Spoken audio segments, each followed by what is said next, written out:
who's hosting who today? Sorry. No, you got. I mean, But look, it is a great right? question. Your job is kind of to make the world a better place. My story started here in Dubai, and I would broadcast every day thinking, is anybody listening? Probably they weren't. You trained over 20,000 people around the world. People kept telling me, I think you can do more. I didn't necessarily believe in myself then. Look at you spreading the empathy everywhere. Because I live in Malaysia, and I flew up here for your show, Luca. Look at that. From a business perspective, you mentioned performance. What does that look like now? If you don't have empathy in the workplace. People that have belonging statistically live 8 years longer. Those that don't have it, statistically, it's as dangerous to their health as smoking 15 cigarettes a day. Yeah. It's bad performance, it's bad for health, it's bad for society, it's terrible for our children. I've never felt guilty for helping other people. But have you felt guilty about getting paid for doing something that you love? He sent me a WhatsApp and he said, Mimi, I did that. And I asked my son what happened. Oh, it makes me a bit emotional.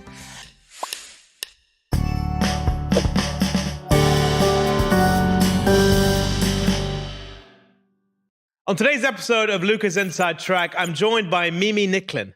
Mimi is the world's foremost expert when it comes to empathy. She's trained over 20,000 people around the world to become better at delivering empathy in the workplace and also beyond. She's also a best-selling author twice. On the show today, I'm going to talk to her about how empathy can make the world a better place and how actually it helps drive business growth. So join me in the episode. It's going to be a cracker.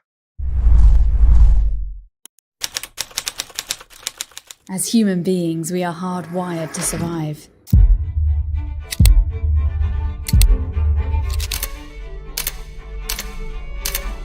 "2025 will be the year that listening-led leadership goes mainstream." Mimi Nicklin. Mimi Nicklin. Mimi Nicklin. Mimi Nicklin. We are in reverse. Every day, I get up with a vision to reconnect the human race, you and I and us, to create more empathy everywhere. To reconnect. Mimi Nicklin in the house. How you doing, Mimi? Good morning. Oh, I'm so happy to be here. I'm not sure I'm an expert, by the way. What would you call yourself? I don't know. Well, Way to kill the viewers. I'm sorry, viewers. But it feels like such a big word, It is, right? it is. Like I'm the putting pressure world's on you. expert. I'm like, my gosh, am I an expert? Maybe I am, but thanks for saying it. Yeah, look, you've written books, you've trained people. You're an expert. Okay. You're an expert. I'll accept it. By the way, it's amazing that we're also in sync color-wise. I know. It's a sign. I believe in that, Do you? Universal signs. Clearly, it's meant to be a really good conversation. 100%. There we go. There's a part of me that, because I've done a bit of my research on you, and it says empathy is all about listening. This is true. So I'm really rethinking everything about today's episode feeling recording. pressure? I have to listen super intently and showcase how empathetically wonderful I am. Listen, I think you've got it. I think you've got Yeah, it grasped. it's Mainly very because of the industries you came from. You've been listening as a job basically forever. Yeah. So Listening to clients, listening to people whine and whinge and all that kind of stuff. The industry. Yeah, that doesn't change, by the way. People are still in the industry, keep telling me the same thing. So. There you go. It's never going to change, right? It never will. But you were also in the same industry. You also came from an ad background. I did. And I was one of those really rare people, Luca, that always wanted to do it. Yeah. So I think most people in the advertising media world fell into it. When you ask people in advertising or media, what did you do? Like a million different degrees will come up. Yeah. But for me, my dad was an ad man. Did you ever watch Mad Men on Netflix? Of course I did. Don, what a legend. My dad was literally like those men. That was his life. When advertising was really cool and like glamorous. In the 60s, 70s. Yes, in London, they had these long lunches and it was, shoots for like $2 million. So I always just wanted to be like him. So from 12 years old, very nice. I wanted to be in advertising. Yeah. So it was my life. Really. And you've worked in Dubai, but our paths never cross, even though we sort of belong to the same group, same company group. It's crazy. Really. It is amazing. But here we are. It brought us back in the end. There you go, man. Empathy, the world. Empathy, exactly. The world listened and the world brought you here. There it is. Look at that. There it is. Now, talk to me about your mug. There's a rather large letter on it. Tell those who can't see what's happening. There is a rather large. In fact, there's a small one and a big one. Like it's double-sided. Oh, yeah. Look at that. So shall I tell you the truth? Yes. When you asked me to bring my favorite mug, I ignored you. Sorry. A lot of people do. No. Story of my wife, by the way. Don't say that.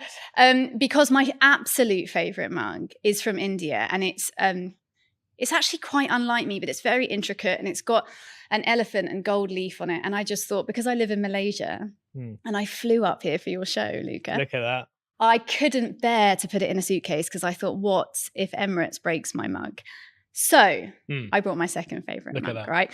So my second favorite mug has a massive and a small M on it for Mimi. And the reason I love it is because about 2 years ago, I met a young woman in Sri Lanka and she came to one of my workshops. And safe to say, she became very smitten with the work of empathy and what I was doing. And she was very shy. And she asked me whether I would do a training course for her family business in Sri Lanka, which is a very traditional family business. And she had no idea how she was going to broach this with her father, but she wanted to.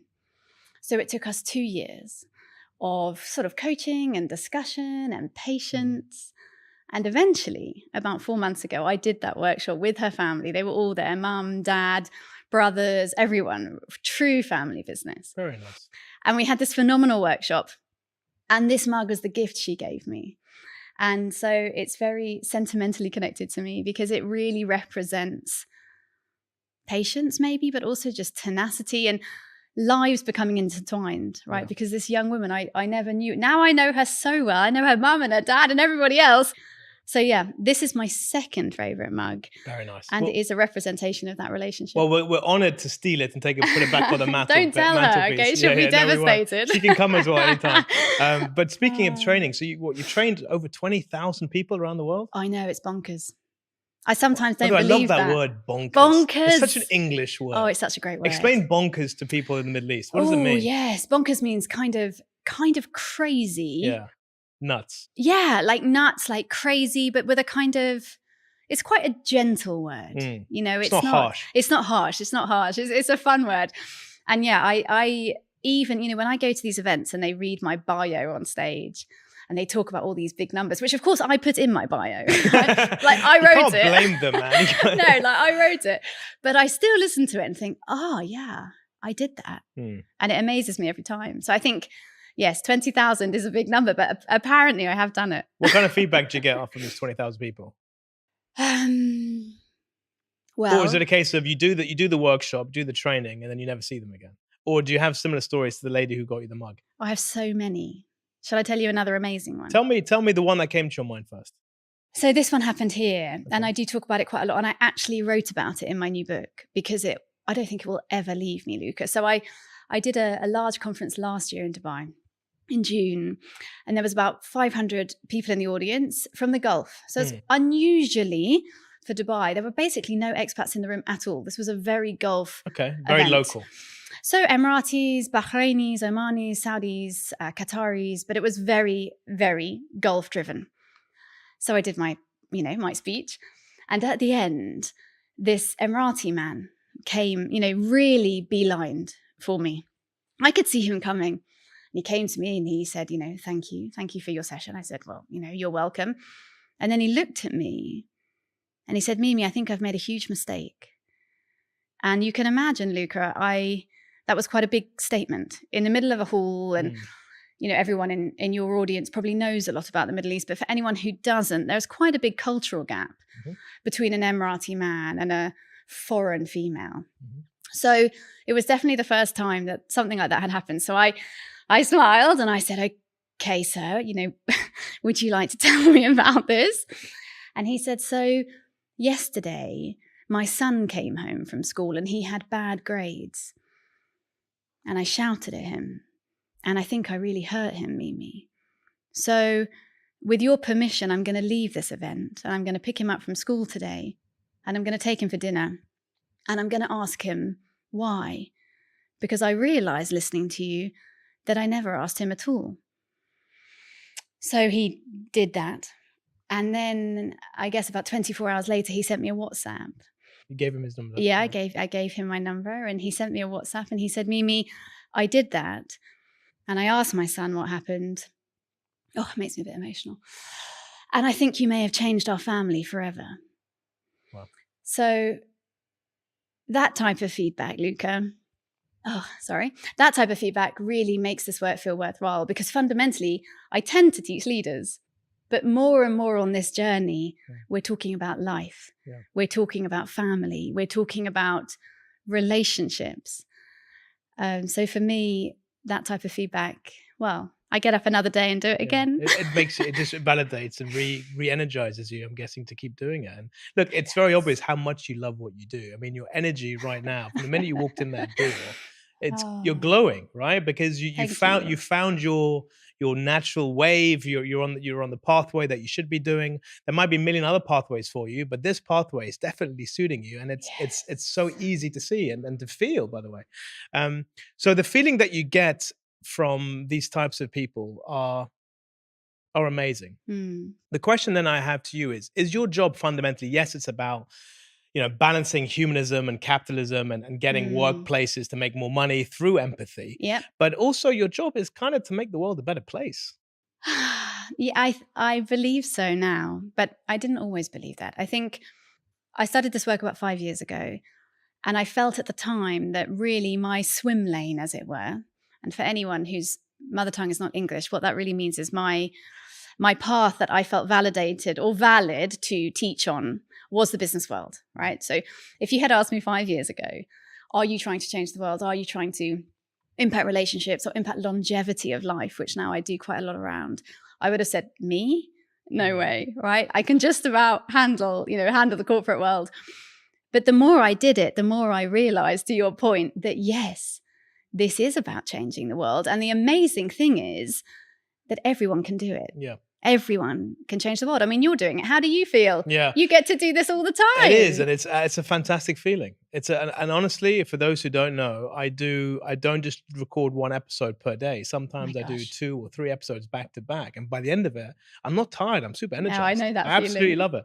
But to your point, you said your job was about corporate first and foremost. Yes. Did you feel that you weren't allowed to think beyond that because you were rooted in it? That was your background. You didn't have the credibility to start putting yourself on stage saying, hey, by the way, I'm here to change the world one person at a time, through better listening, through non-judgment, from actually trying to understand what someone and how they're going through things. So you probably didn't feel you had the credibility because you come from the corporate background, but the more you've disassociated yourself from that background, I think so. You're sort of freeing yourself up more. I feel it as well, by the way. I'm like, when I first launched this, I'm like, I've got to keep it close to what I know. And what do I know is marketing. What do I know? Hence insight. Yes. What do I know about the corporate world? But now the more I do it, the more I'm like, I'm allowing myself to dream beyond just that corporate life and to have people on the show who aren't my typical type of guest. You know what I mean? I totally know what you mean. And I think it's also being very open to, let's say, signs from those around you. And some people might say it's from God. Some people might say it's from the universe.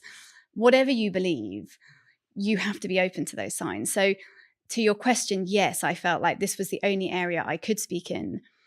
But slowly, I started to listen to what other people told me. And of course, it's always hard to listen to the people that are closest to you because you think they're being nice. Yeah. But people kept telling me, I think you can do more. But I didn't necessarily believe in myself then. Yeah. Today, I'm closer to that, Luca. I'm closer to that because of these stories. And I could tell you many of the things that people say to me about how I make them feel. And then I think, okay, well, I'll carry on then. It feels good though, doesn't it? I know it's weird in a way. It's a bit selfish with the feeling that you get because it's like a bit of a drug. You get this kind of addiction to making others feel better, and you can see it on their faces. Yes. And you feel so good about yourself, and maybe feel, oh, shouldn't I feel so good about this? I'm making money, I'm being successful, and I'm doing what I love. Have you ever felt guilty about that? I've never felt guilty for helping other people, for sure. But have you felt guilty about getting paid for doing something that you love? No, but Good. That's important because a lot of people do. But I mean, I think probably for any mothers watching, and perhaps some fathers too, where the guilt comes in is I sometimes feel guilty for loving so much of what I do when it takes me away from my child. Yeah. You have a 7-year-old daughter, right? I do. Well done. Yes, she's 7. Okay. How's she doing in school? I don't know. I don't attend with her, but rumor has it she's doing okay. Yeah. So when the dad spoke to you about his son's grades, was there anything thinking about how you speak to your own daughter? Yes. Well, I mean, I'm a great believer that she can run her own life, really. So my belief in motherhood is very much that for me, I have to enable her to live without me. And that sounds very scary, but I always wanted to believe, and I was a single mum for a long time. I always wanted to believe that if I'm not around because I'm traveling or through sickness or through anything, that I would bring up a young girl, woman, that can do it all herself. Yeah. And she can, Luca. You know, we travel, we go to restaurants, you know, she really can. She Kids can are read tough, rooms. man. Kids are resilient. Oh They're my tough, God, and they're independent. amazing. Look, I was 6 when I went to boarding school. I was in Oh my I was in gosh. full boarding school when I was 6 years old. Can you right? remember And everyone always that? tells me that, oh God. At the time, Wow. it was normal because I didn't know anything else. So Yeah. it was, but it makes you feel like you can achieve and do anything and you can get on with anybody and you have that independence and that sort of strength of character to adapt. Yeah. And kids have that. They have that in buckets. But we as adults, we always try and protect and you know, So which much. is right. But at the same time, you've got to let them fly as well. Oh, they know so much that we don't because they see everything. You know, we live through a filter. We live through our own filter. You know, lots of my work is in making, that sounds awful, making people, but helping people realize that you are only responding and listening to what you want to hear or what you think the person is going to ask Based on you. your own bias. Based on your own bias, experience, judgment, opinion, all of these things, right? Which the media make sound, these are very negative things, but Luca, they're not. You know, judgment, bias, they come with this real weight. Heavy. But they're not. We all have biases. You know, we go back to my daughter for a minute. If she doesn't want to eat breakfast in the morning, right before school, I'm like, okay, don't eat breakfast. For some mums, this is like, oh my gosh, you cannot possibly send this child into the world without food in the morning. That's their bias. My mum. That's my mum. That's your My mum. mum It's would probably just mine. stuff me with food every time I'm there. Yeah. But that's a bias. There's nothing wrong with that. She biases that they should eat. I'm biased. It doesn't matter. Yeah. I'm making it up. But you know what I mean? I'm with you. These heavy words, right? Yeah. I'm sure on your show, people feel nervous of them, right? Have you seen that? Seen what? Felt nervous? Of the word bias and judgment. I feel like a lot of people don't always say what they want to say because they're worried about being judged. So they're in their shell and they are much more open to talk about things that are important off camera. They come on camera and they kind of stay at 35,000 feet. Yeah, it's true. That's what annoys me the most because the authenticity, the real stuff, what's in the gut, what's in the heart, that's the good stuff. Yeah. But they don't show that. Or if they do show it, they show the glossy kind of version of it. So I'm not just talking about people on my show. I'm talking about in general, people on camera. They're not always their true self. And working in this side of the business, you start to see that more and more. Do you think that happens more in Dubai? Do you think there's more pressure to be somebody else here than other places? God, who's hosting who today? Sorry. No, you got. I mean, But look, it's a good question, it is a great right? question. Because Look, you Dubai, see so much of I'll tell that you, here. Dubai, there isn't a faster city in the world. No, than I Dubai. agree. I've been to New York. I've worked a little bit in New York. I've worked in London. You know, I've worked a little bit around the region. There is nothing and nowhere like Dubai. It's so fast that literally time acts differently here to everywhere else. You look at your watch, it's like it's 11 o'clock in the morning. Like, where's the time? And then it's 3 p.m. Then it's 6 p.m. Like, what happened to the day? And people are so absorbed in delivering work because it is an expat city. It is a place where, you know, historically, if you didn't have a job, you couldn't work, you couldn't live here. So you lose your job, you're out of the country, historically speaking, right? Things are obviously changing now. So it put a huge emphasis on the working side of things, right? So making money is everything. And Dubai is a catchment area for the Middle East. So if you're from Lebanon or from Egypt, for example, Syria, Iraq, places that don't have really strong home domestic economies, Dubai becomes an amazing opportunity for you to make money so you can help people back home. And a lot of people do that. So Dubai is very nuanced in the sense where, yes, you have the glitz, the glamour, Dubai bling style approach, but at the core of it, it's just people wanting to make money to help protect their families back home. That's really what that's what the human insight is. And people can be fake, but they can be fake anywhere. Dubai isn't specific just for that. But you have a higher penetration of millionaires and billionaires in Dubai than anywhere else. So there is that layer of richness that you have exposed to. But nice question. Right. Safe question, right? I'm going to ask you for your safe word. What is your safe word, Mimi? Can I choose any word, like literally any word? You can choose anything. Just don't make a pineapple up for the love of. Yeah, I've had I think 9 people have said pineapple on the show. Pineapple. Yeah. We could make some judgment, but should we not? PG. Let's keep it PG. Shall we just move on? Okay, I'm going to say lily because we spoke about them earlier. Very nice. And it's my favorite flower. Is it? Yeah. Isn't it symbolize death, lily? Oh my gosh, I don't know, but I like them. Now I don't. Now you've ruined it forever. Isn't that what you give to typically at funerals? I think you do, but you also see them at weddings. So Okay. They're like Maybe they're their marriage is doomed to die. multifaceted. The Lily is multifaceted, so don't ruin it for me. All right, Lily is your safe word. Lily's my Love it. safe word, right? Great, amazing. So, in a nutshell, Yeah. right, what is empathy?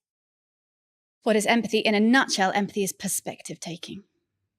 So, the ability to listen, Yep. to understand Yep. without judgment, without bias. And without agreement. So you don't have to agree like what someone is saying to be able to understand it.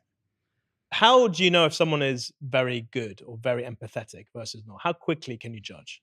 I think people can feel it. Well, if the question is me personally, obviously I do this every day. So I have like a radar, like an empathy radar. But for most people, instinctively, they can feel it. Children, we spoke about it earlier, children know, but you will know. When people listen to you, I often ask people in my workshops, Luca, how do you feel when someone listens to you? And I go around the audience and I ask for words and they say respected, confident, liked, happy. Often they say happy, motivated, inspired, all of these words. There's no bad word, right? So then I say to them, well, I'm going to carry on and do this masterclass, but the reality is you all know. Yeah.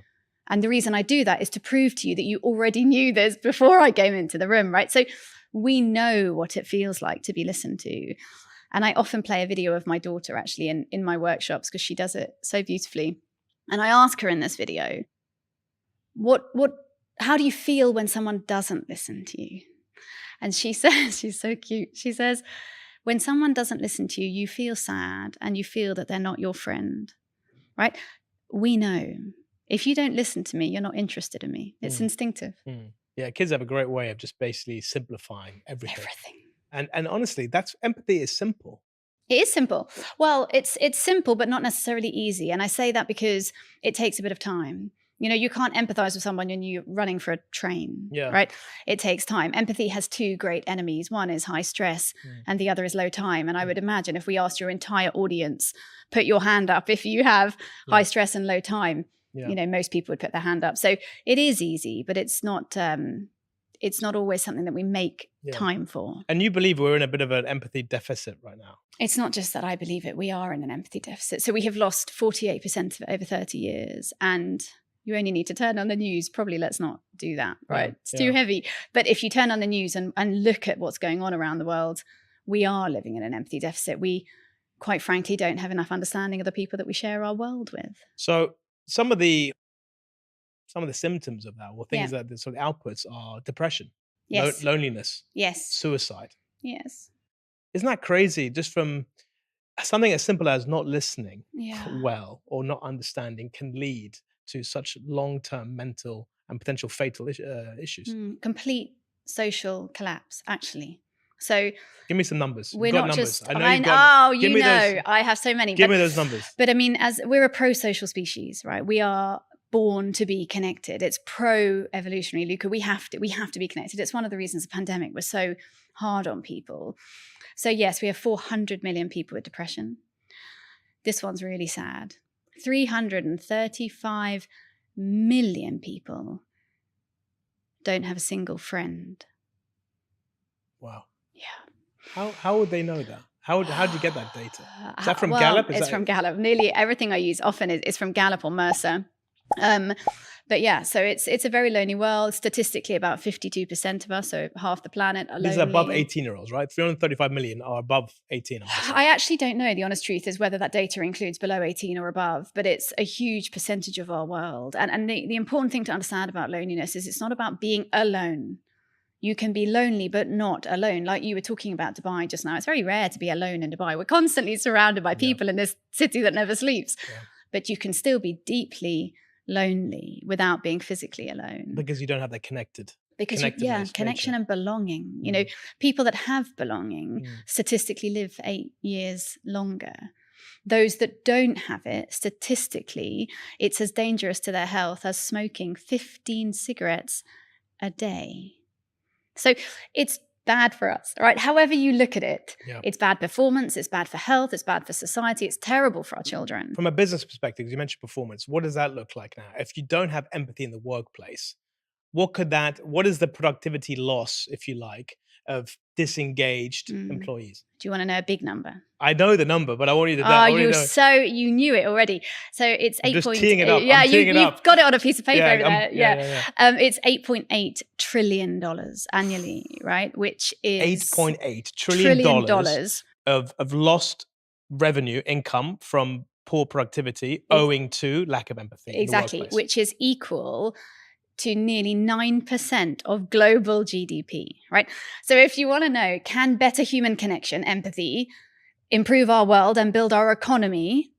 The answer is yes, right? So these are huge numbers. But on a smaller level, we know, here in MENA, in fact, if we speak for an hour, Luca, today, in the 1 hour that we speak, MENA will have lost $50.1 million. Wow. In an hour. So the numbers are huge. And companies that do have it have 23% higher profit. But why? Okay, this is amazing. But why aren't companies taking this more seriously? Well, I think it's changing, which is phenomenal. I often think about when I started this, which was here, right? So my story very much, not that you asked, but I'm going to tell you anyway. My story. I'm empathetic. There you go. I'm Listen, listening. Luca, listen. But my story started here in Dubai. And I remember at that time, it was about 2018. And I would broadcast every day to like this big black hole of social media thinking, is anybody listening? And probably they weren't. Yeah. But I carried on anyway. We've all been there. I carried on anyway. Right? Today, I think they are, but that's good. That's a different story. So really, 5 years ago, really nobody was interested, I think. It just wasn't a thing. I remember when I discovered this work, I couldn't believe that nobody was talking about it. Yeah. But today that is changing. Today I get opportunities to meet people like you. It just proves the fact, like you said earlier, we could have met a million different ways in the city. We never did. But the conversation around empathy brought us together through mutual connections, right? So it's changing. I think most people don't know what it is. That's the problem. Yeah. I've got an elephant in the room here. Have you? Yeah, I have. Amazing. And go on then. It allows me to ask questions that are quite straight up. What does the elephant want to know? So my worry is things like empathy are a buzz. They're a trend. They come in the door. They're great for a couple of years. They go out the door. Is that a danger? Do you worry that people, companies, governments are not even considering this long term? I don't worry in my work, right? I think it will become a buzzword and I think it will trend and I think it's just beginning. So somebody the other day, Luca, this shows how old I am, but somebody said to me on LinkedIn, you are the OG of empathy. And I messaged my younger sister and I was like, what does OG mean, right?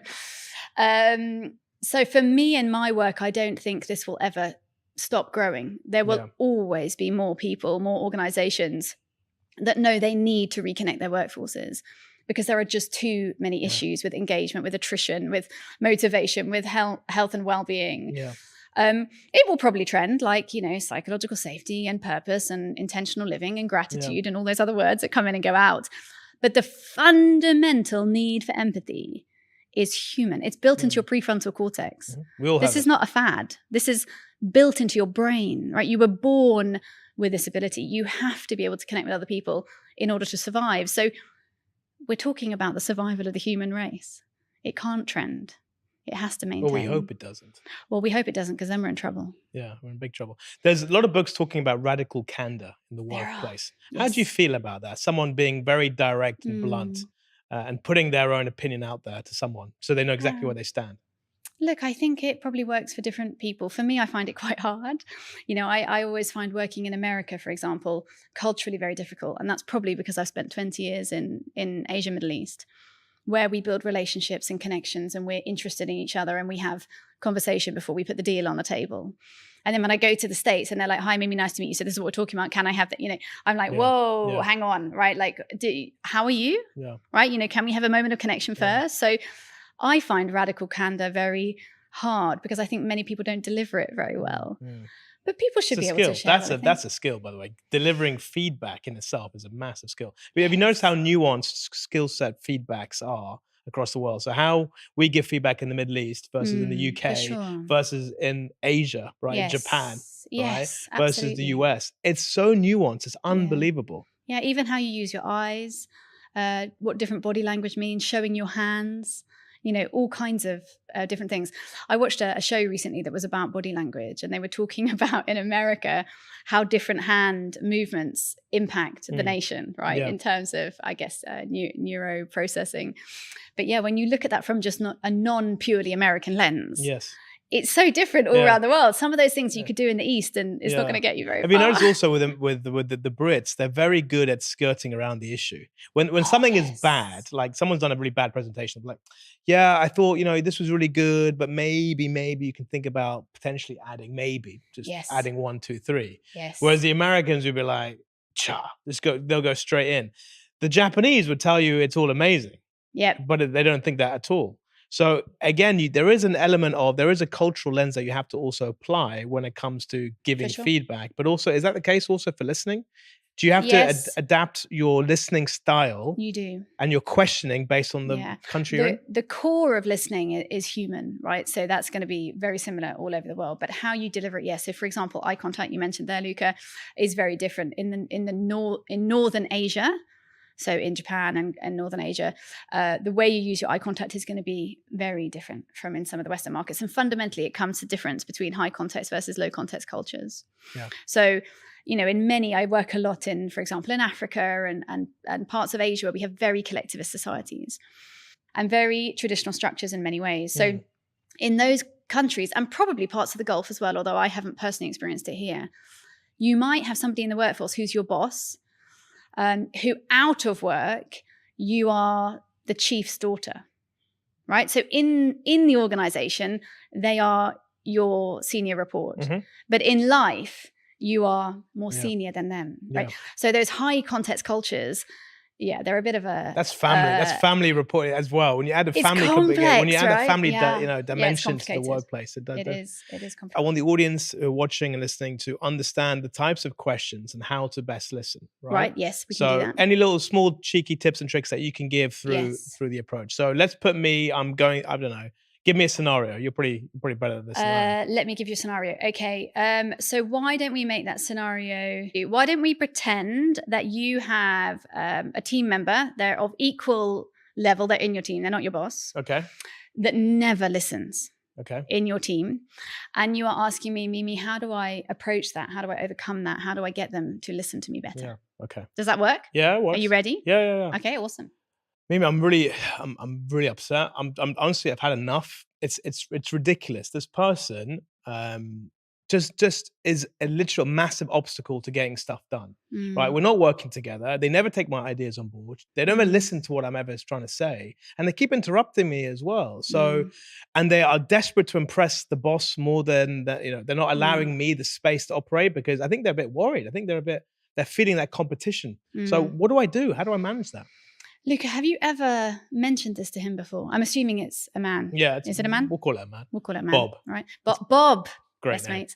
Have you ever mentioned this to Bob? Do you think let me reframe that, Luca. Is he aware, do you think, of this?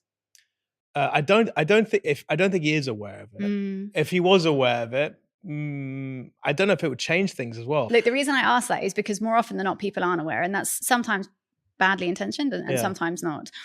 Have you ever tried asking him for your opportunity to speak when you're in those meetings?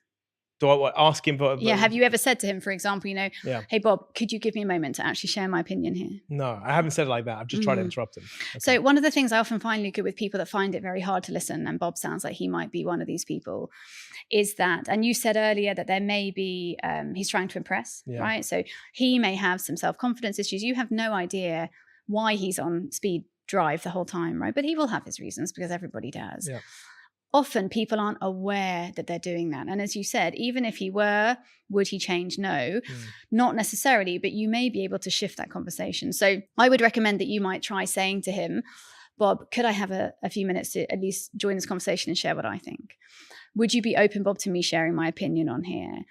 You mentioned he interrupts a lot, right? And often I see this in meetings when people tend to interrupt me less, perhaps because of the work I do, but I see them interrupting others, and I always stop them and say, Bob, sorry, could you let Luca finish, please? Could you just give him a moment, because actually he was sharing. So you need a referee, right? In that situation. Yeah, a bit of a referee, but also intentionality, right? Which is another one of those trending words we spoke about earlier, but it's a really powerful word to have intention, because people often do need reminding. We tell people to listen, but we very rarely teach them to listen, and Bob might need help with that listening. So I would really encourage you to ask, to request for that. When there are difficult things in the room, when you name them, they shrink. It's hard. Yeah. Takes a bit of confidence, especially if there's seniority in the mix. So that would be the first thing that I would really encourage you to do is ask for that permission to speak, and then give him feedback.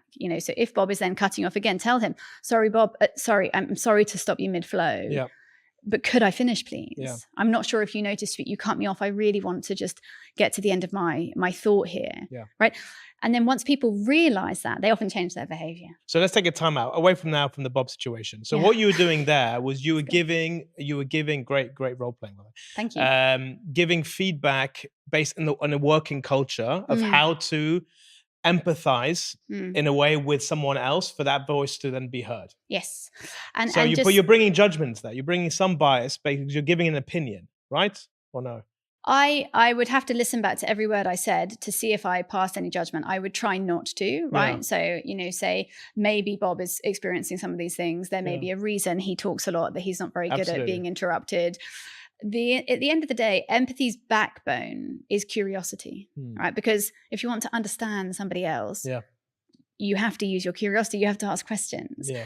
And often, and this is really interesting, Luca, that in organizational conflict or organizational complexities, if we go back to the scenario for a minute, what you think the challenge is and what Bob thinks the challenge is often two different things, but you don't get to that understanding unless you ask. So sometimes in conflict, you will say to somebody, it's often in husband and wife, right? Yeah. What do you think the problem is here? And when they actually tell the problem, both of them have a different idea of what that problem is. Nice. So you have to use those open-ended questions. On that note, let's do. You're basically going to take charge of the show. You've got your own podcast. You've had your own podcast before. You've done another one, so you know how to host. You're in charge now of hosting. Okay. In this bag, you got a bunch of golf balls with questions written on them. Okay. Take one at a time, read it out loud, and let's have a chat. Right. Hey guys, it's me again.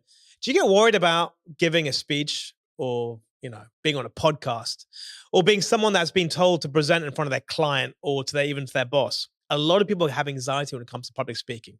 In fact, 74% of every one of us is terrified by the idea of standing in front of other people and trying to convince them of something. The good news is there's a lot of people that can help. In fact, I've launched my own training program, which I'm calling Master Pitch, which combines my 20 years of corporate background running big businesses, dealing with clients, as well as my own personal passion point of presenting in front of large audiences or being on camera, or in fact, even being on the inside track. So if you want to improve things like your tone, your pace, your storytelling narrative, and how to structure it properly, as well as to understand your audience better and to drive real impact, I'm sure I can help you out.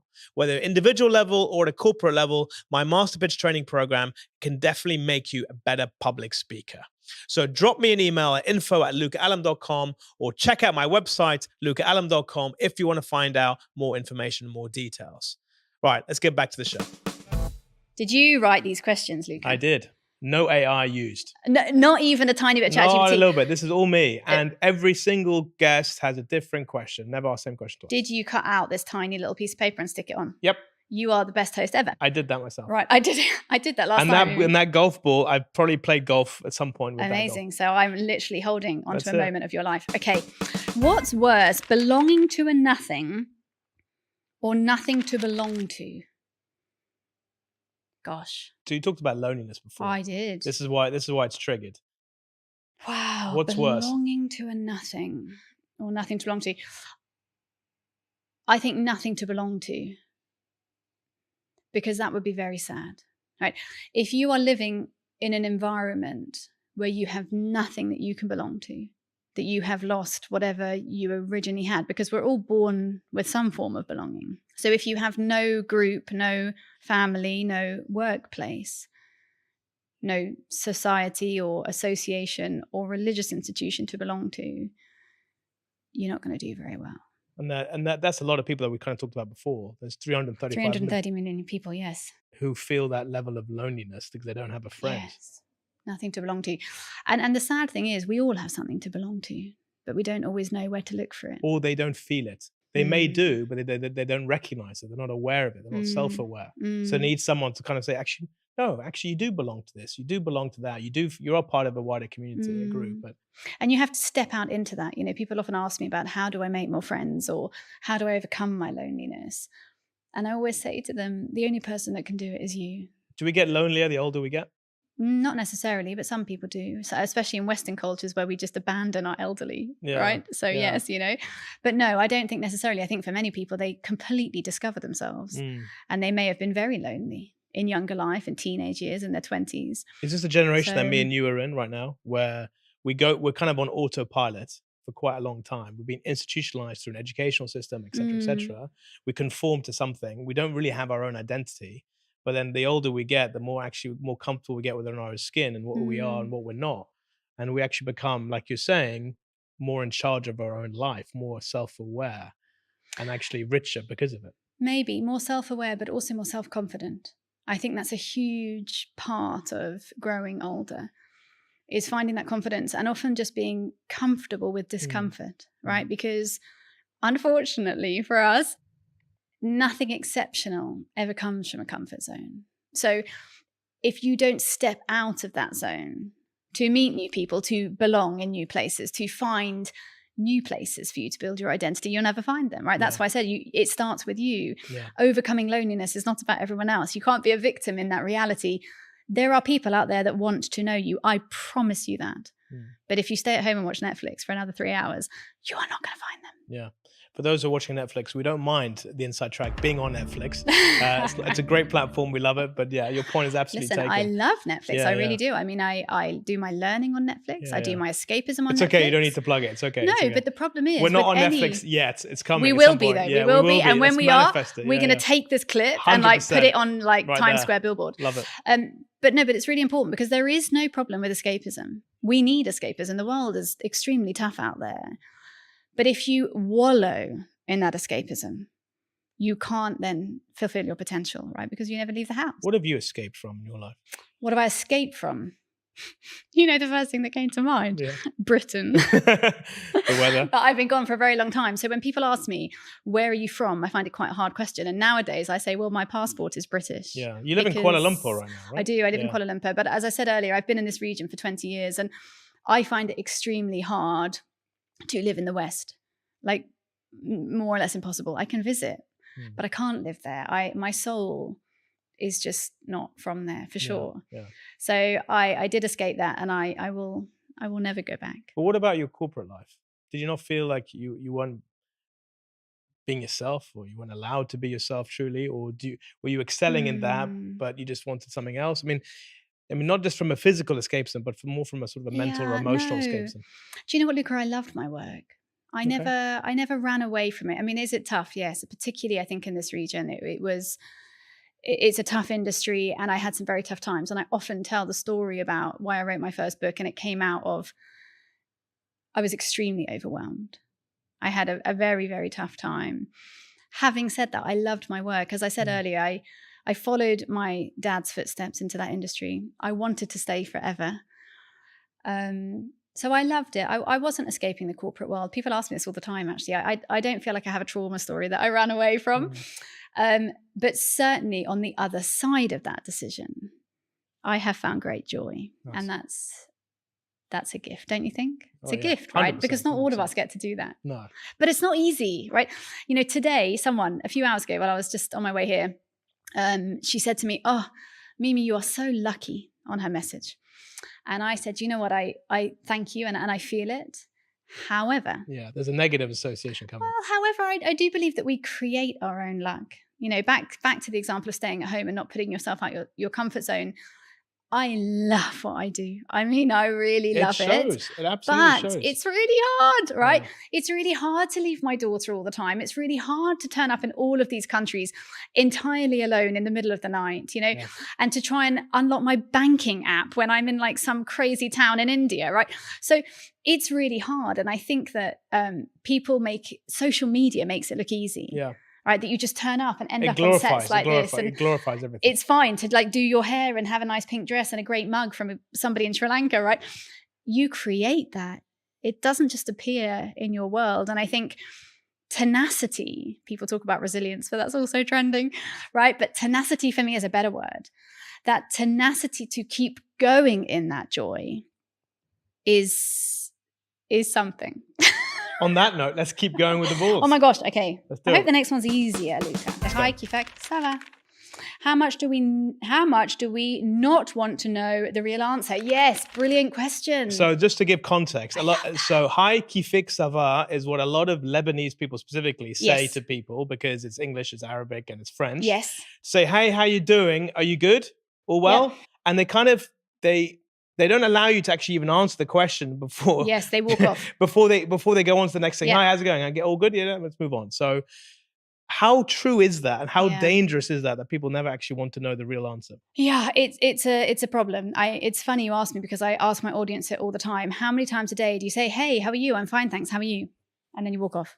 Yeah. No, but you didn't ask anybody anything, right? You didn't actually ask anybody. So I'm not sure it's dangerous, right? I'm not sure it's a dangerous reality, but it is a hole. It is a gap. And when you do it differently, right? So when I just did it with my Uber driver on the way here. You know, you get in the car, I say, hi, good morning, how are you? And they say, I'm fine, thanks. And then they go silent, right? They expect it to end. And I say to them, well, how's your morning? And they go, it's fine, thanks. Look at you spreading the empathy everywhere. Honestly, Luca, everywhere. And it's almost like you have a training program called Empathy Everywhere. Oh, wait. Oh, look at that. You have one. Look at that, Amazing, right? Amazing. So I wouldn't say it's dangerous, but I do think that when you are aware of how much you are not connecting with people, and then you make tiny, I call them micro shifts, right? Tiny micro shifts to make eye contact, to smile. Oh my gosh, the power of a smile, right? We are neurologically programmed to respond to a smile. It makes people feel better. So smile more. Why do people think that smiling is like not okay in the corporate world? So how you deliver that, hey, how are you? And people know I mean it when I say it to them. I ask like 100 people a day, particularly service staff, right? Yeah. Barristers, waiters, security staff, anyone I meet, air hostesses and hosts. Yeah. And they always answer. And they don't just walk off, because they know you mean it. Yeah. But it's in the eyes and it's in the smile. So I do something when someone asks me, how am I doing? I actually tell them sometimes. Every now, and I have fun with it, but I'm telling them the truth. And at the end of it, they're like, I don't know what to do with that information. I'm like, well, you asked me. Well, you asked. Yeah. Right, you asked me. Can you look into the camera and say to the people that say, hi, kifik sava, what not to do, or to say something that's going to no longer allow them to ask that question, because it does potential some damage? No, listen, what I would say is ask that question. Definitely ask it. It's a nice thing to ask people how they are, but you have to mean it. So do it with your eyes open, your shoulders squared, and smile, and then pause at the end of that sentence. Because if you say, hi, kifak, ça va, and carry on, you haven't ever given them a chance to answer. So carry on asking people how they are, but the trick here is you have to actually want to know. So on that note, yes, how are you, Mimi? How am I? Well, I am very busy running around the world. I'm missing my daughter because she's not here, but I am really enjoying my work. You know, I really feel, look at something changed in my world in the last 4 months. It's intangible. I don't know what it is, but it has changed, and people are very kind to me, and I feel very grateful for that. You know, I think there's always going to be people that hate what you do. I'm sure there's many, right, who say, why is she talking about empathy again? But on the whole, you know, the amazing thing in this region particularly is the more I do, the more people invite me to meet their parents. Okay. How amazing is that? Okay. I don't often get to do it, but people so often say, can I take you home to meet my Maybe mum they've and got dad? issues and they want you to fix the issues of the mum and dad. Potentially, but I'm not a coach, so I never would. But I'm very well. I'm very well in this journey. It's nerve-wracking. As I said earlier, it's stressful. You know? Give me a percentage of people that actually answer the truth when they get asked, how are you? I don't know, but I would guess 1%. What about you, Luca? How are you? I'm a bit tired physically. I had a late night last night. Were you covering golf balls? I was, but I did that earlier. But I was preparing for today. I have a long day of recording today. But so physically tired, but inside my mind, I'm hopeful that I can do you justice and all of my guests justice today to bring the very best out of them. So in the back of my mind, I always have this kind of hope that I can deliver a great piece of content. So that's how I'm feeling. Right, let's move on to next ball because we've got a lot to get through, Mimi. Oh my gosh. We've got 6 more crackers. Oh my gosh. To pile on Misconception or truth? Women are better listeners than men. Boom. Misconception or truth? No, it's misconception. From a data I don't point believe of it. view. No, I will tell you. So from a DNA and a sort of a data, what do I want? The word I want, a physiological data point of view, we are exactly the same. And they have studied it. Yeah. And there is no proof that in our DNA and our brains, we are any better at listening than men.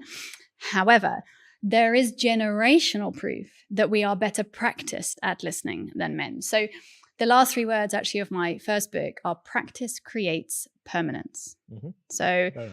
never, ever aim for perfection because you'll never get there. And the distance between expectation and reality is disappointment.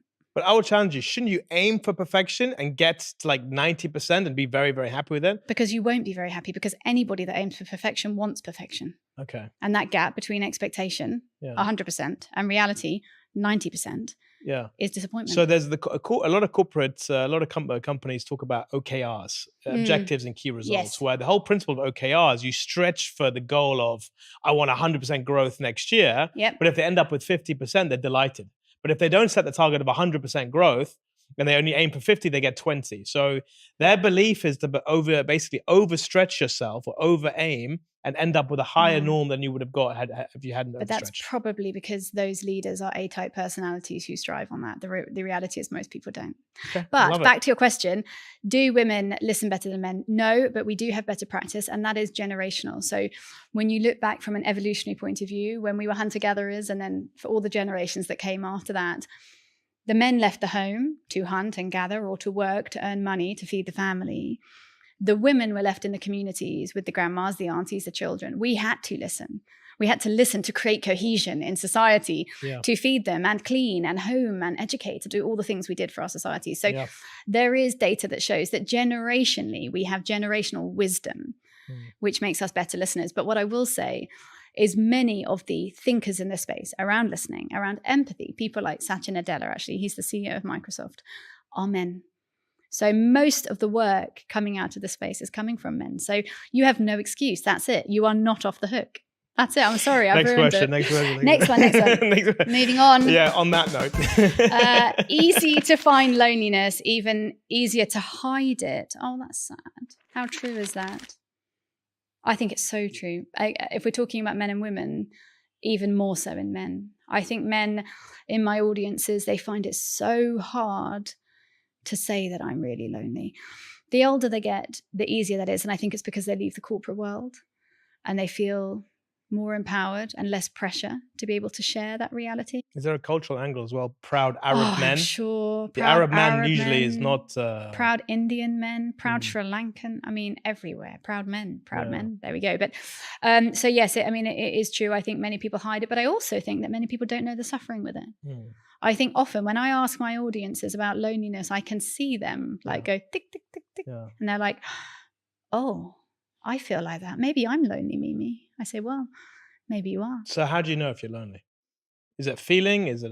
Can you be objective about it? I think you probably can be objective about it, but that's probably quite a high performing skill set. So I think it's probably a feeling for most people. It's the feeling that I don't belong or that I don't have anyone that is like me or gets me. You know, when people say, nobody gets me, and you hear this in teenagers a lot, nobody understands. That's loneliness.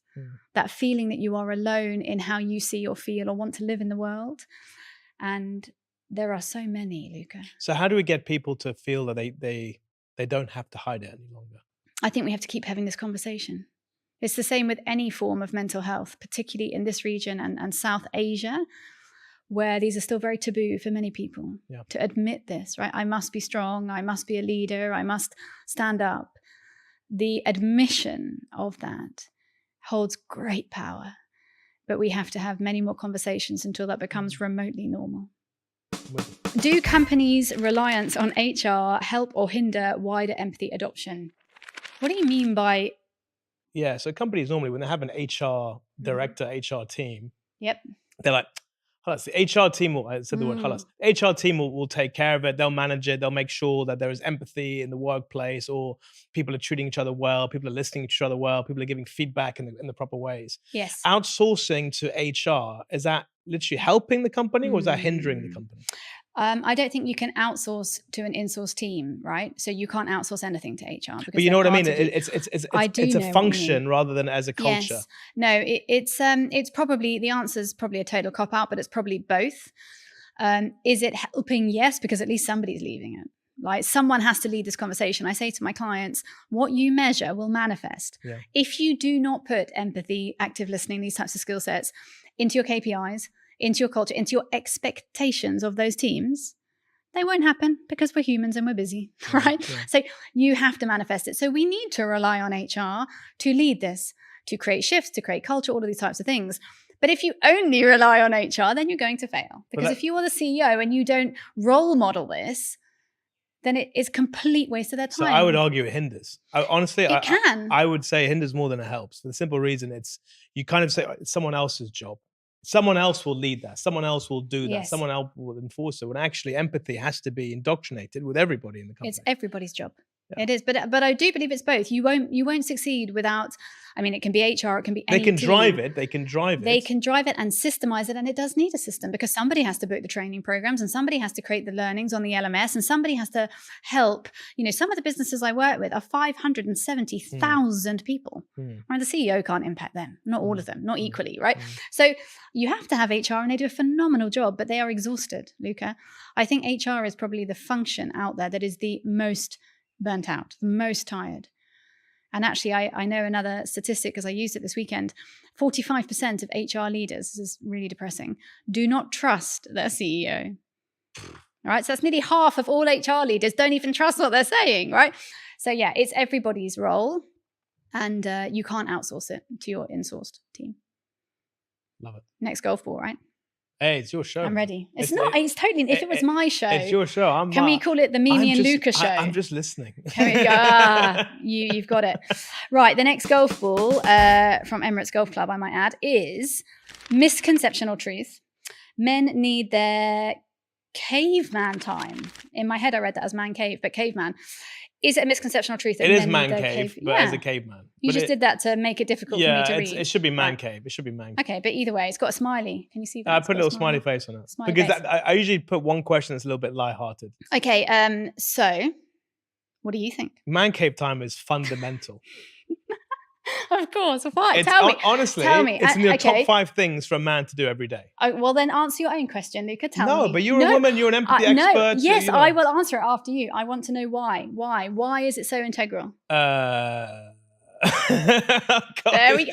You told me I was allowed to ask you questions, right? The listener has to listen over here. Okay, so why do men need their man cave time? Because they can only absorb a certain amount of information. Right. At one, and sensory overload when they come from work is probably at its highest. Yep. And they got to a point where they just need to decompress. Okay. And have some alone time to reflect on what's just happened before they can process, before they can move on to the next task, which is pretty much looking after the family. Yep.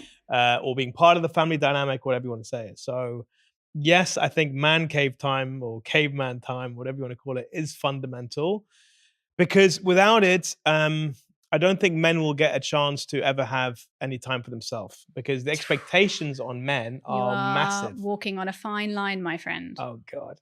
I retract everything. Retract all of it. No, but but why then, as humans, why does a woman not need a woman cave? I didn't say that. No, but you said that men need them as fundamental because they need time out when they get back to reflect on their day. Yeah. But what if both of us work? Let's pretend we're married for a moment. I'm not talking about women, I'm talking about men. I know. You but brought what the if female. What if I need Don't a bring female? the female bias over here. That's your own bias that you're judging. There's no bias. I've out-empathized you. You brought your own what bias. If I need a woman cave, right? Can women have this? Is it integral to men? My question is it integral to men more than women? I don't know because I'm not a woman.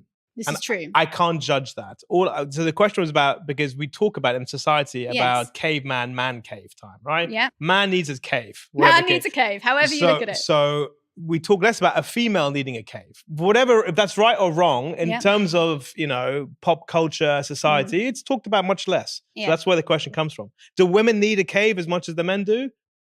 I don't know. I can't answer that. I can't answer that. Can I have a palace instead of a cave? But all I can tell you is this: for every man who comes home from work, the last thing they want is more sensory input. They just need a timeout, 5 minute, 10 minute, half hour. I read a stat the other day about how much time men spend in the toilet when they come home. Have you heard about It this? sounds disgusting. Not in that way, but it's the only sort of refuge that they have. So They the hide. cave has become the modern day it's the toilet, right? So I think it's fundamental for all men. Women, there's something else. No, I think can it's probably answer. fundamental to all humans would be actually the answer to your question from my point of view. I think all humans need time out. Like, again, I am a working mum, so I fully resonate, although I am not a man, I fully resonate with the feeling you are explaining, right? So when you say men, me, we come home and we need a moment without any more sensorial overload. Unfortunately, I very rarely get it because I have, a child and dogs and cats and a million other things that need doing. So I don't often get it. But does the human need an opportunity to retreat, to recharge, to reflect? Yes.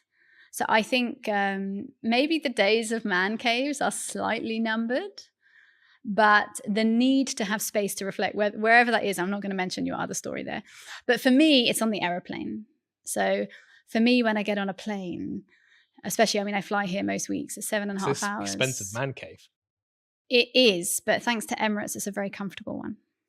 Okay. Sponsored by Emirates. Yes. So there is. So going back to the question, it's true. It's truth, not misconception. There is a truth in that. For all the women listening, men need their caveman time. No, I'm totally cannot put my name to that statement. I think that all humans need an opportunity to escape, and I'm moving your conversation on. Right.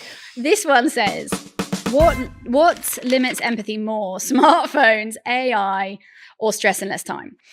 Definitely stress or less time. Definitely. And I could talk for hours about AI because actually it will drive our empathy, not decrease it. But the reality is that empathy has two great enemies, and it's due to neuroscience. Our brains fundamentally cannot access our empathy, the prefrontal cortex, when we are living under high stress environments, because that's the way the brain works, right? So when you sit under high stress, you may have heard of the fight or flight response. Back to cavemen, not caves, but cavemen. When we were cave people, when we were living in jungles or forests or wherever we were living, plains, when we would come out and we would be approached by a saber-toothed tiger, we had two choices. We could fight the tiger or flight the tiger, i.e. run away. And from an evolutionary point of view, our bodies therefore evolved to reflect that in our bodies. So when you recognize the fear, what happens in your brain is you release a whole lot of hormones, adrenaline, cortisol. You are literally moving the blood and the energy away from the thinking parts of your brain.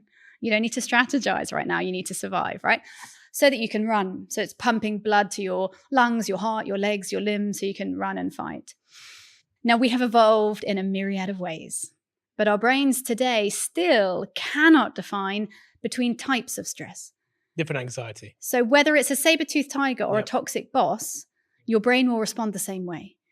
So when you feel that stress and strain, and we're not meant to live under this, Luca, these hormones in our body, and I'm obviously not a doctor, but they're not meant to stay in your body. They do great. They help us deeply. They're there to protect you. They're literally there to keep you alive. But when they are sustained in your body, they also do great harm. We're not meant to live with them for extended periods of time. And of course, the state of the world means that we are more often than not. So we cannot empathize when we're living under that. So if you do have if you're nervous, if you're unhappy, if you're anxious, if you have a toxic boss, you cannot access that empathy. So when you argue with someone and they say to you, can you just focus on the facts? No, they can't, because that part of the brain is quite literally not working right now. Switched off. So so the greatest negative impact on our empathy is that high stress and low time. So if I'm looking at my phone and I'm talking to you, how empathetic can I be if I'm disengaged? Yeah, no, it's very hard. And actually there is data out there that shows that even the presence of a phone reduces the quality of our connectivity. So if you did have a phone in your pocket and you had put it on the table right now, for me, but also for all the viewers who are watching in video, something would shift in their subconscious. Exactly. That's why the question is, but you said actually it's a lesser evil than the no time and having that sort of stress sort of environment. It's a lesser evil because if I had my phone here, because I'm very good at listening and empathizing, I would make up for it. So why would AI, you mentioned AI, why would AI make us more empathetic? No, I don't think it would make us more empathetic, but it will create more empathy itself. So people are very scared of AI, and people often say that the difference between us and AI, as if we need to prove that we're different, right? Because clearly we're quite different. But just in case you were wondering, people believe that the difference between AI and us is our ability to empathize or use other emotions that people talk about on LinkedIn. The reality is, as we've touched on, the human race is failing at empathy. Hence, we have an empathy deficit, right? We're really bad at it. Why would we not want the machines to fill the gaps when we know how beneficial it is to the human race? So we've already established that it makes us live longer. It literally protects the survival of the human race. If ChatGPT or any other platform, no brand affiliation over here, can improve empathy between people that don't otherwise have it, I mean, roll on AI. It's good for humanity. It's good for our planet. I mean, if you think about a young woman in Kenya, right, who lives in a rural town and goes to school every day and is incredibly talented, she's never going to hear the word coach, let alone get one. Her family members aren't necessarily super able to help her with career decisions and her future because they grew up in the village. They don't have that knowledge. Currently, she goes home every night and sits in her home alone and wonders how she could do this differently. But imagine in the future if she can log on and ask her AI coach, friend, bot, how am I doing? How might I do this differently? Would this work? Is there another town in my country like me? Is there a way to get from point A to point B quicker than I believe? Right? She has access to the whole world. And it's proven that within 2 minutes when we communicate with a bot, this is hilarious, we forget that they're a bot, which is why when you're on like an airline website talking to the bot and you're like, you are not understanding me. Can you help me? Pass me to a manager. And the bot is like, I'm sorry, I do not understand that command, right? Yeah. But you have forgotten that they're a bot. Yeah. You're angry with a machine. We need AI to empathize, and it will. AI is so the whole world. There's a word called sentience, where AI Yes. starts to feel like humans, Yes. think like humans, act like humans. Are you scared about that? No, I think it's brilliant. Because we're failing as people. So we need the help. We need to fill the gaps. Yeah, we need the Love help. it. We Based need on the my help. maths, there should be one ball left. There is one ball left. All Is it right. the best? Is it the best one? I have no idea. I think it's about a cat. It is.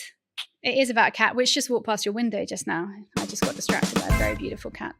Curiosity kills cats, apparently, but it cures the human condition debate. Do you know the phrase "curiosity killed the cat"? I do, yes. It's an old phrase. Very old. Yeah.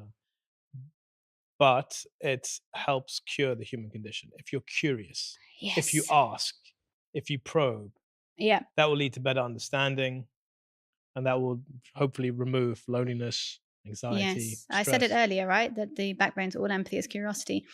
So I have no research to back up what I'm about to say. I have love that. no idea. I love that. I basically spent my entire career doing that, just winging it, right? Yeah. So I have no idea where the phrase curiosity killed the cat really came from, but I'm going to make an assumption that it came from probably from Britain and from a time in Western, at least, society. About 200 years ago. Well, there we go. Where the people of power in the room, which were probably men at the time, wanted to control the conversation. And I would imagine that the phrase curiosity kills the cat comes from people trying to dissuade people that they didn't value from asking questions that they didn't want to answer. So I think curiosity kills the cat is probably a phrase that comes from a time when people didn't want to be challenged. They didn't want perhaps women, perhaps female voices in the room, or other levels, statuses within society to challenge or have an opinion. It's a very unpsychologically safe phrase, right? So I think it holds no standing today. There is no environment, Luca, where curiosity wouldn't improve things, I don't think. So I think the debate is old versus new, Yeah. archaic versus modern, perhaps. But it does cure the human condition if you have curiosity. For sure. Imagine everyone was curious how the world would Yes, look. it would change everything. It Yeah. does change everything. You know, in my workshops, we run little sessions where people do this, where they ask questions, and I only give them 90 seconds. And the reason I give them 90 seconds is to prove to them that you can listen in under 2 minutes and understand something new about people, to be curious. Yeah. Because every leader tells me, I'd have time, Mimi. You do have time. Yeah. Everybody has 90 seconds. Yeah. It's a perfect segue to giving you another ball, which is blank. Okay. And usually the part of the show where I ask my guests to ask any question, to be curious, Right. that they would like to ask me, Right. or to say something that they haven't quite said, Hmm. but they think it's important for the audience to know. So you have the power, Mimi. Do you know there's 6 forms of power in the world? Did you know that? That's not my question. Enlighten me. No, just that there are 6 forms of power, and within those forms of power, you will always be able to make people do things, but it is never sustained. So when you say to someone you have the power in the room, it will always be short-lived. Anyway, that was not my question. My question, gosh, I have so many I could ask you, but why did you start this show? I was thinking this all the way here. Why? Why do you want to be on camera every day and film 3? Why do you love it? What is it that drives you? Do we need another podcast? That's my question. Yeah, do you know the when I launched the podcast, I don't call it podcast, but What do you call it? it's a show. A show. It's a chat show. It's a talk show. It's an online show, whatever you want to call it. What's the difference between that and a podcast? I would say podcast is mainly built for audio, Right. less about video. Yeah. Okay. There's a stat that came out of the US relatively recently. You have Gallup. I have my own stats. Yeah. 84% of all Gen Z, when Yep. they're listening to podcasts, there has to be a video component next to it. So Okay. video is absolutely essential now when it comes to content creation, Mm-hmm. especially in the audio space as well. Mm. And the minute that now, I don't know if you're aware, but season 1, season 2, our content is on OSN. It's also on Shahid. So the small format is now on the big format. That makes sense. Amazing. So you've got this kind of weird sort of intersection between media, how old and new kind of mix, and how big and small in terms of formats also mix. So it's not a podcast in its typical sense because Okay. it's on mainstream linear TV, Right. as well as being able to be found and discoverable on audio streaming platforms. So look, you're not the first person to ask me this question, That's disappointing. but that's okay. It's okay because it serves to revalidate what I do. Now, I noticed something about you. You say my name, Luca, Mm. every sort of 10 minutes or so. When you talk to me, you'll drop in Luca. Do I? Did I? You do it because you Yeah. make it more personal. You do Okay. it because you make Yeah. you come across as more genuine and more authentic. Mm. Okay. And also to connect with me, to let me know that I can be open and authentic also with you. Mm. So why I do this is because I want to get people on to create content that is fundamentally authentic to who they are, but can Mm. give a sense of good into the world. Oh, I love that. Because there isn't enough good in the world. There isn't. And the content that I've been seeing and I've been exposed to, the questions people ask, the sensationalism around creating content on social platforms or even on TV, it's all nonsense, man. It's all nonsense. And honestly, like, I thought, let me take charge from within my own domain. If 100 people watch or no one watches, it's still It's fine. okay. But at least I know that I'm producing something that I would want to listen to or watch. And I can't be the only one. So producing quality content is fundamental why I did this. There's a Mm. selfish reason. It's because I love it. Yeah. I absolutely love getting to know people. In this line of work, I call it work, Yeah. I've met unbelievable personalities, which I would never have met beforehand. So I would like to consider that I can now call you a friend in the future, Yeah. right? So I now understand more about empathy than I did. When I get to research my guests, I go through pages of stuff, right? And I'm learning all the time. So there's a development, a self-development that I also take into consideration when I create the show. I'm getting better as a person because I'm getting more rounded. I'm getting more informed. I'm getting more access to insights. And that's Mm. what the whole thing is about. So giving the world quality content, doing something I genuinely love, and learning stuff in the process, it's kind of wrapped around the big why. But there's one other why which I do what I do, and that's because there's a legacy factor. Okay. I want to stand for something. I want to believe. I've seen in corporate when you rise in the corporate ladder, you play things relatively safe. Mm, you have Generally to. speaking, right? You have to say the right things. You've got to align yourself with the right stakeholders. You've got to watch what you say and what you do. Mm. And you're kind of living within a shell, man. Yeah. Right? Yeah. This is me coming out of my Real. shell, but I'm doing it I'm uncomfortable, to your point earlier about being uncomfortable. I'm feeling alive because I'm coming out of my shell and saying stuff and doing stuff I would never have normally done. So it's a great feeling. It is a great feeling. When people ask you, you told me I had power. I'm taking it all. When Steady. people, yeah, now you don't have a secret safe word, right? But when people ask you at a party, what do you do? What do you say? Yeah, I struggle with that. It's a hard one, Because right? I It's used to hard. say, It's- I'm a CEO of a multinational Yes. media agency. I work in advertising. I work in media. Yes. If I then say, and honestly, I've struggled with this because everyone is, especially in Dubai, it's a title-led No, industry. that's why I'm asking. And I've learned this. A lot of people, if people leave their corporate, they don't have a title. Who are they? What do they stand for? What are they about? And a lot of people lose your credibility when you lose your title. And Like, your that shouldn't happen. identity. Yeah, your right? identity. That should never happen. You shouldn't have to feel that you have to stay in a job and have a title to know who you are as a person. It's fundamentally wrong. So when people ask me, I used to struggle a lot. I used to say, I'm doing my own thing. I was a bit kind of vague. I'm an entrepreneur. I've got my own show, but I also do a couple of other things. Now I'm kind of getting my head around the sense of be proud of what you're doing. So if someone asks me what I'm doing now, I'll tell them I'm a host, I'm a podcaster, and I'm loving my life. Do your kids know that? Do they know what Daddy They haven't does? got a clue what I do. I love that. But every now and again, they see the setup in the living room, Yeah. and they come and they want to film. And even my eldest son Matthew, he copies my intro of season 1 and season 2. Sweet. He's super cute. So they don't know. But what the nice thing also, all the content I'm creating in years to come, whether people are slagging me off or not, or they love the content, at least my kids will know what their dad was like. What was he like on camera? What was he like meeting people? What did he believe in? What did he think?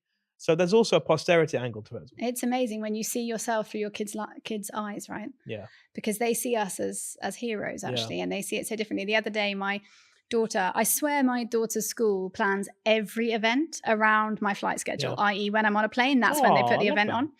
So the other day, someone else told me that at this event, the teacher said to my daughter, who is 7, where's mummy? She said, she's a celebrity, so she's teaching people to be kind. Yeah. And this teacher was like, beautiful. Okay, I mean, I'm definitely not a celebrity, but in her eyes. And so then her stepdad said to her, Mummy's not a celebrity. And Umi says, she is because she's on YouTube. And you start to realize what they understand, how this generation will define who we are in the future. That feeling you spoke about there, Luca, saying, and I used to fumble around a bit and I didn't really know who I was without my title. I think the next generation will move beyond it. I think they see value in a really different way. So I hope so, because that was a lonely time, because when you don't know who you are, what you're doing, and you're transitioning, I'm like, who the hell am I? Because you get up every day and do this on your own. I mean, I know that feeling so well. And you question yourself constantly. Oh my gosh, all the time. And you're like, should I do this or that? There's nobody to help, right? Is this the right thing to do? No. Should I spend this $10 on this thing or that thing? They have no idea what it takes to do this. No. The work that goes into it is unbelievable. But the feeling I get once I stop recording now on these cameras, I love it. And that's what energizes me. And also the feedback from the guests. I love most of the guests that I have on the show are referrals from other guests.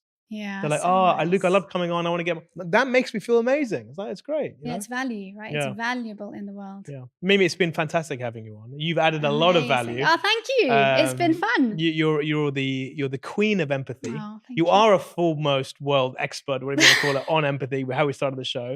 Look, it's been great having you, really. And I don't need to wish you the best, because you are already doing what you're doing, and you deserve everything good, and you deserve to share the goodness, and you are doing that. So keep doing it. Well, thank you for inviting me, because the only way I can do this work is by exemplifying it. And I believe that the more the world talks about empathy, the more empathy the world will have. There's never been a time when we needed it more. So thank you. Yeah. Mimi, it's been great having you on. Guys, I hope you've been listening. Stay tuned for the next episode of Luca's Inside Track.